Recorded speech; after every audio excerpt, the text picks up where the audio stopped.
ಆಗ್ತಾಯಿತ್ತು. Welcome to Maneyoota cooking channel. ಇವತ್ತು ನಾವು ಬಟಾಣಿ ಪನ್ನೀರ್ ಮಸಾಲ ಗ್ರೇವಿ ಮಾಡೋದು ಹೇಗೆ ಎಂದು ನೋಡೋಣ ಬನ್ನಿ. ಮೊದಲು ಒಂದು ಪ್ಯಾನ್ಗೆ 1 ಸ್ಪೂನ್ ಎಣ್ಣೆಯನ್ನು ಹಾಕಿಕೊಳ್ಳಿ. ಎಣ್ಣೆ ಕಾದ ನಂತರ ದಪ್ಪಕ್ಕೆ ಹೆಚ್ಚಿರುವ ಈರುಳ್ಳಿಯನ್ನು ಹಾಕಿಕೊಳ್ಳಿ. ಈರುಳ್ಳಿ ಎಲ್ಲ ಲೈಟ್ ಗೋಲ್ಡಿಶ್ ಬ್ರೌನ್ಗೆ ಟರ್ನ್ ಆಗಬೇಕು. ನಂತರ ಇದಕ್ಕೆ ಶುಂಠಿ ಬೆಳ್ಳುಳ್ಳಿ ಪೇಸ್ಟನ್ನು ಹಾಕಿಕೊಳ್ಳಿ. ಶುಂಠಿ ಬೆಳ್ಳುಳ್ಳಿ ಪೇಸ್ಟನ್ನು ಹಾಕಿಬಿಟ್ಟು ಚೆನ್ನಾಗಿ ಫ್ರೈ ಮಾಡಿಕೊಳ್ಳಿ. ನಂತರ ಇದಕ್ಕೆ 1 ಟೊಮೆಟೊನ ದಪ್ಪಕ್ಕೆ ಹೆಚ್ಚಿ ಹಾಕ್ಕೊಳ್ಬೇಕು. ಇದು ತುಂಬ ಟೇಸ್ಟಿಯಾಗಿರುತ್ತೆ, ಚಪಾತಿಗಂತೂ ತುಂಬಾ ರುಚಿಕರವಾಗಿರುತ್ತೆ. ಈ ಥರ ಒಂದ್ಸತಿ ಬಟಾಣಿ ಮತ್ತು ಪನ್ನೀರ್ ಹಾಕಿಬಿಟ್ಟು ಟ್ರೈ ಮಾಡಿ ನೋಡಿ. ಮನೆಯವರೆಲ್ಲ ತುಂಬ ಇಷ್ಟಪಟ್ಟು ತಿಂತಾರೆ. ಆ ಟೊಮೆಟೋಸ್ನೆಲ್ಲ ನಾವು ದಪ್ಪಕ್ಕೆ ಹೆಚ್ಚಿಬಿಟ್ಟು ಹಾಕ್ಕೊಳ್ಬೇಕು. ಅದು ಚೆನ್ನಾಗಿ ಸಾಫ್ಟ್ ಆಗಬೇಕು, ಅಲ್ಲಿವರೆಗೂ ಚೆನ್ನಾಗಿ ಫ್ರೈ ಮಾಡ್ಕೊಳ್ಬೇಕು. ಈ ಗ್ರೇವಿ ಮಕ್ಕಳಂತೂ ತುಂಬಾ ಇಷ್ಟಪಟ್ಟು ತಿಂತಾರೆ, ಮಾಡೋಕ್ಕಂತೂ ತುಂಬಾ ಸುಲಭ. ಚೆನ್ನಾಗಿ ಫ್ರೈ ಮಾಡ್ಕೊಳ್ಬೇಕು. ಇದೆಲ್ಲ ಚೆನ್ನಾಗಿ ಫ್ರೈ ಮಾಡಿಕೊಂಡು ನಂತರ ನಾವು ಮಿಕ್ಸಿ ಜಾರಿಗೆ ಹಾಕಿಬಿಟ್ಟು ರುಬ್ಬಬೇಕು. ನಂತರ ಇದಕ್ಕೆ ನಾವು ಸ್ವಲ್ಪ ಜೀರಿಗೆ ಹಾಕ್ಕೊಳ್ತಾ ಇದ್ದೀವಿ. ಜೀರಿಗೆ ಪೌಡ್ರ್ ಇತ್ತು ಅಂದರೆ ಜೀರಿಗೆ ಪೌಡ್ರ್ ಹಾಕ್ಕೊಳ್ಳಿ ಡೈರೆಕ್ಟ್ ಕರಿಗೆ. ಇಲ್ಲ ಅಂದರೆ ನೀವು ಇದಕ್ಕೇನೆ ಈ ಮಸಾಲ ರುಬ್ಬುತ್ತೀವಲ್ವಾ, ಅದಕ್ಕೇನೆ ನಾವು ಜೀರಿಗೆನ ಹಾಕ್ಬಿಟ್ಟು ಚೆನ್ನಾಗಿ ಫ್ರೈ ಮಾಡ್ಕೊಳ್ಬೇಕು.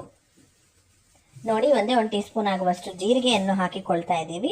ನಂತರ ಇದಕ್ಕೆ ಗೋಡಂಬಿ 1-2-3 ಹಾಕ್ಕೊಳ್ಳಿ ಸಾಕು.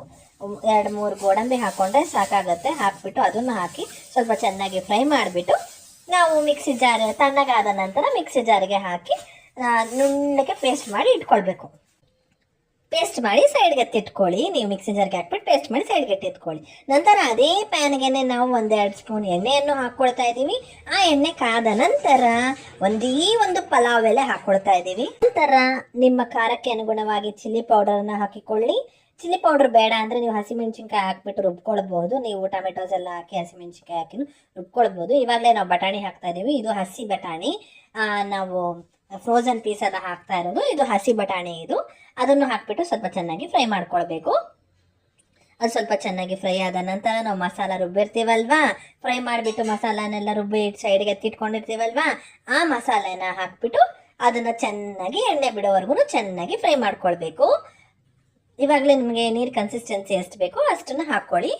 ನಂತರ ಇದಕ್ಕೆ 1 ಟೀ ಸ್ಪೂನ್ ಆಗುವಷ್ಟು ಗರಂ ಮಸಾಲ ಪೌಡರನ್ನು ಹಾಕ್ಕೊಂಡ್ಬಿಟ್ಟು ಅದನ್ನ ನಂತರ ಇದಕ್ಕೆ ಧನಿಯಾ ಪೌಡರ್ 1 ಟೀ ಸ್ಪೂನ್ ಆಗುವಷ್ಟು ಹಾಕ್ಕೊಂಡು ಚೆನ್ನಾಗಿ ಫ್ರೈ ಆಗಲು ಬಿಡಿ. ಇದೆಲ್ಲ ಚೆನ್ನಾಗಿ ಫ್ರೈ ಆಗಬೇಕು. ಚೆನ್ನಾಗಿ ಫ್ರೈ ಆಗಿ ನೀವು ನೀರು ಹಾಕಿರ್ತೀವಲ್ವ, ಅದಕ್ಕೆ ಕನ್ಸಿಸ್ಟೆನ್ಸಿ ನೀರು ಹಾಕ್ಕೊಂಡಿರ್ತೀವಲ್ವ, ಅದು ಎಣ್ಣೆ ಬಿಡೋವರೆಗೂ ಚೆನ್ನಾಗಿ ಫ್ರೈ ಆಗಬೇಕು. ನಂತರ ಇದಕ್ಕೆ ರುಚಿಗೆ ತಕ್ಕಷ್ಟು ಉಪ್ಪನ್ನು ಹಾಕ್ಕೊಳ್ಬಿಟ್ಟು ಚೆನ್ನಾಗಿ ಮಿಕ್ಸ್ ಮಾಡಿಬಿಟ್ಟು ಎಣ್ಣೆ ಬಿಡೋವರೆಗೂ ಚೆನ್ನಾಗಿ ಅದು ಕುದಿಬೇಕು.